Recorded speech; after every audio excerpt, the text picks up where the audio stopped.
अहिले चाहिँ म अब यो प्याज रोप्ने सिजन आयो। प्याज रोप्नको लागि चाहिँ प्याजको बिरुवा ल्याएको छु हो। त्यसलाई चाहिँ अब टक्क मिलाएर काट्नु पर्दो रहेछ। यसको यो जरा चाहिँ छ नि, यसको जरा चाहिँ टक्क अलिकति धेरै लामो भएको छ अनि काट्ने। फेदै लाएर काट्नुपर्छ त्यसरी प्याजको फेद।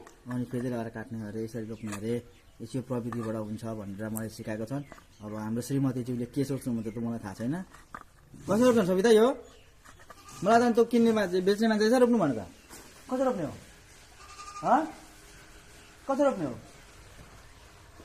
अनि मलाई त त्यो मान्छेले यसरी सिकाएको सविता, बेच्ने मान्छेले। यसको जरा काट्नु भाइ, अनि त्यस पछाडि अलिकति टुप्पो पनि काटिहाल्नु, अनि त्यस पछाडि गममै गाडिहाल्नु। गाडी हालिसके पछाडि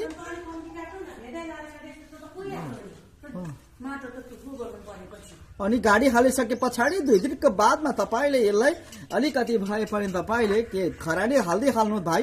उम्रिहाल्छ भनिहालेको छ अरे त्यो दाइले, मैले त्यसै गरी हालेको छु श्रीमतीज्यू।